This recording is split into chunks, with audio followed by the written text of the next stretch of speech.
You don't gotta put your cup down. Hold on, drink free. Alright, so we're doing a tier list today. I wanted to create one that was kind of fun around some NBA content, and I wanted to do it on the whole little tier list website that everybody does it on. But I tried to make one because we're doing NBA commentators today, and I looked up an NBA commentator tier list to see if there's one already up. There's none of them up that are kind of modern. So I decided, why not make one? I tried to make one. I kept getting hit with error codes whenever I tried to add my own photos. I even resized them all to square, and my Mac just crashed over and over again. So we're going with this bootleg one right here that I made on Google Docs. NBA commentator tier list.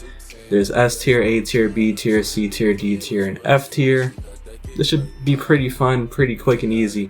These are the commentators I have. I think it's about 27 of them.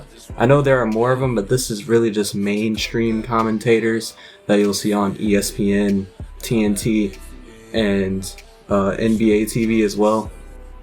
I know there are some more like local commentators, team by team. Like, I know the Boston Celtics local commentators are pretty funny. Same with the Charlotte Hornets ones. But this is just mainstream NBA commentators, and we're going with play-by-play, color commentators, the halftime show people on the respective sites or channels, and some morning talk show hosts that talk about the NBA. So, without further ado, let's get started. I guess we'll just take it from the top. I hope this can be seen. I might have to zoom in a little bit. Okay, this might be a little bit better. So we'll start at the top. Kevin Harlan. Kevin Harlan is probably my favorite play-by-play commentator right now. So I'd say he is S tier.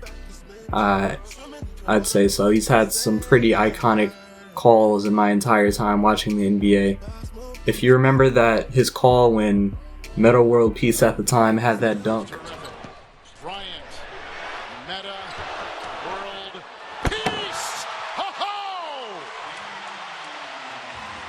I think it was just a regular tomahawk, but it was just so crazy because it was Meta World Peace. I was like, those are some of my earliest memories of watching the NBA. So Kevin Harlan, one of the best play-by-play guys, and he is often on the call with Reggie Miller or Chris Webber. So both of these guys have the syndrome of being old heads of the NBA and kind of, not so much Reggie Miller, but more so Chris Webber, really just roasting the modern NBA, talking about the three-ball movement, analytics and stuff, and mainly downplaying all that stuff. Reggie Miller, given that he's a three-point shooter himself, isn't as bad about that, so I put him in C tier, and he actually has some pretty funny takes. But Chris Webber, oh man, he's either F or D. I'll just put him in D for now because he has some pretty funny moments. I remember he was roasting Kevin Durant for his BDB ass hair, but there's just so many compilations of this dude just going off tangents, not talking about basketball whatsoever. Chris Webber's trash. I don't know why he is still a commentator on TNT. Marv Albert, if this was 5 years ago, he'd probably be an A tier, because he's just one of the classic guys. But recently, I don't know if it's just old age or anything, or just recently over these past couple games, he's had some pretty bad moments. He's gotten some players wrong. I think you have to combine the lack of internet connection, because I think he was commentating from like his house or something, but I mean, he's just not great anymore. I think I'd just put him in C tier, just because he does kind of take away from the game now, because he's just simply, maybe he doesn't know the players, or maybe he's just getting a bit older and he might have to retire soon. This dude Mark Jones, he's on ESPN, he does the call sometimes. He's a play-by-play guy. He's pretty young and in tune with like some modern day like pop culture. but when he talks about it, it is kind of cringy. It's kind of like an old guy trying to endear himself to the younger audience. But he does make the game pretty entertaining, and he's a bit more relatable than like these older guys. So I put him at B tier. I like when he is on the play-by-play call. Mike Breen goes in S tier. He's probably one of the. I'll probably think Mike Breen over Kevin Harlan, or Kevin Harlan over Mike Breen. We'll just keep them both in S tier. I don't know which one is better than the other, but Mike Breen, the bang, how many bang calls are so iconic from him. Final seconds. Bryant for the win. Bang! Won't go. Rebound box. Back out to Allen. His three-pointer. Bang! The Bulls foul. No. Anthony for three. Bang! Rose trying to get open. Fires away. Bang! It's over. Artest. That's a three. Bang! They do have a timeout. Decide not to use it. Curry way downtown. Bang! Bang! Oh, what a shot from Curry! Mark Jackson, he's often on the call with him. I'll put him in C tier.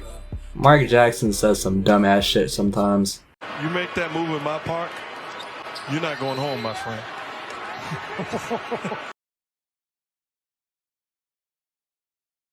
I'm shocked you downplayed Savannah. He said she was all city. James again from downtown. And I'd hit out the park, no question, with all due respect. And he also has that old head syndrome. Same with his partner, Jeff Van Gundy. But Jeff Van Gundy, in my opinion, is funnier than Mark Jackson. He'll say some off-the-wall shit that might make you think twice. But I think he has some better takes and he's a bit more entertaining than Mark Jackson. Doris Burke, I'll put in B tier as well. I think she has some pretty good analysis. I don't think she suffers from the old head syndrome as much as these other people do. Jay Williams, he's more of a morning talk show host kind of guy. He does some halftime stuff. I'll put him in C tier. Because he's kind of a younger player as well, or younger former player. So he doesn't suffer from that old head syndrome. He actually vibes with the modern day NBA. I think he's been on some stuff with Kevin Durant. Shaq, in terms of entertainment, Shaq would be in S tier. But in terms of basketball, actual basketball takes and analysis, he'd probably be down here. So I guess if we're mixing both of the two, I'll put him in B tier. Because he criticizes modern day centers for shooting the ball way too many times, even though they're some of the best shooters in the entire league. I know you don't want your back to the basket bigs like Kat and Jokic and Embiid on the perimeter at all times, but you got to give him credit for being able to space the floor, and he just doesn't like to do that. And Shaq's perspective, a lot of these former NBA players, especially former star NBA players, give a unique perspective because they were former NBA players and they're the only people in the commentating business that can talk about those type of things. So he does give his unique take there, but a lot of his X and O stuff isn't really unique or mind-boggling, or he's mainly just there on that halftime show for his personality, and his basketball analysis isn't the greatest. And he hates on the modern day NBA quite a bit. I think he is the fucking, what's the word? The poster boy for hating on the modern NBA. Ernie Johnson, he's S tier. He's the best halftime show host of all time. Paul Pierce is a F. And I don't want to just be hating on Paul Pierce just because it's cool, but I mean, dude. Actually, you know what? We're gonna save F for somebody else. Paul Pierce can go into D tier. His bias against Dwayne Wade, always rating himself way higher than anybody else would. I mean, it's entertaining a bit, but sometimes it just gets really tiring. Jalen Rose, I think he provides some pretty good perspective as well. We'll put him in B tier. Jalen Rose, I don't think he hates on the modern game too much. Shaq. Charles Barkley, we'll just put him in the same tier as Shaq. I think that's right. Although I do think, actually no, I'm gonna put Charles in A tier. I think Charles's analysis is a bit better than Shaq, and I think they're equally entertaining. Skip Bayless, C tier. I know Skip Bayless is a meme. He has a lot of entertaining moments, and he's pretty entertaining on Twitter, but I'm just annoyed by this dude 24/7. I don't really watch modern or mainstream media anymore, but when I did, I never really liked Skip Bayless.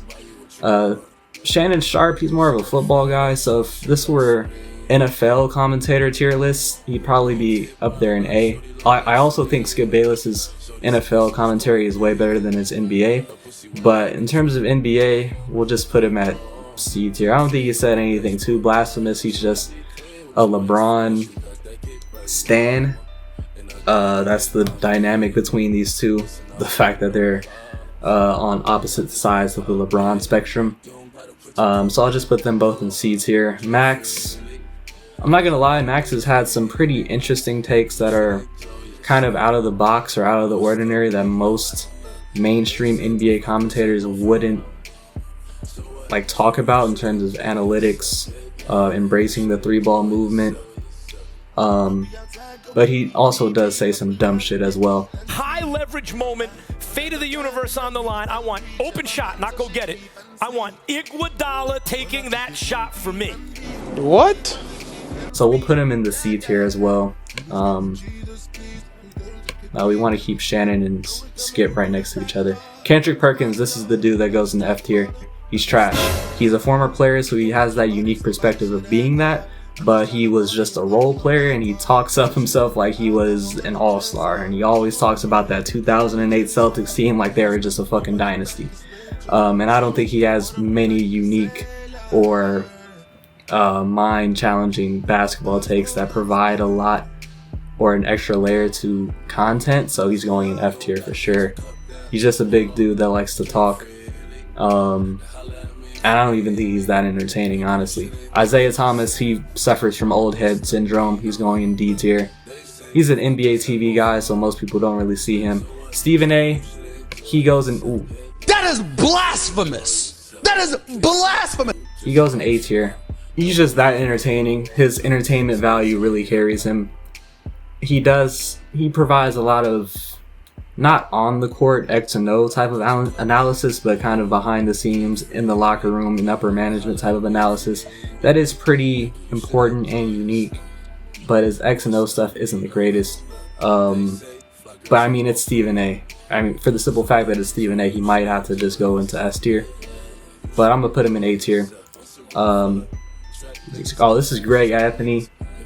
Greg, like, most people on NBA TV just aren't really that entertaining. Like Greg Anthony and Isaiah Thomas, they are two people that also suffer from old head syndrome. QB Brown, he's like an OG in terms of NBA commentary. I'm putting him in B tier. I always remember hearing this dude in like 2008, 2009, 2010 prime Laker days, hearing him on ESPN. And I don't think he ever really hated on the modern game. I think he was one of the older guys that actually kind of respected it. And he's still commentating today. He is getting a bit older, so you can kind of hear it in his voice. QB Brown's an OG, so I'm gonna put him in B tier. Candace Parker, I think Candace Parker is a bit slept on. I'm gonna put her in C tier. I think she has some pretty good unique takes. She's a current NBA player, or WNBA player, so she's in tune with the modern basketball game. She doesn't suffer from old head syndrome, and I think like her X and O knowledge is better than a lot of people down here in the D tier. Way better than the rest of these fools on NBA TV. They're pretty trash. Cassidy Hubbard, I think she's more of like a halftime type of person.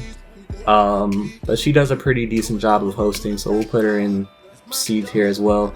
D Wade, when he was on TNT, he provided some pretty solid intel. You know, doesn't suffer from old head syndrome. Recent NBA player, star-studded NBA player.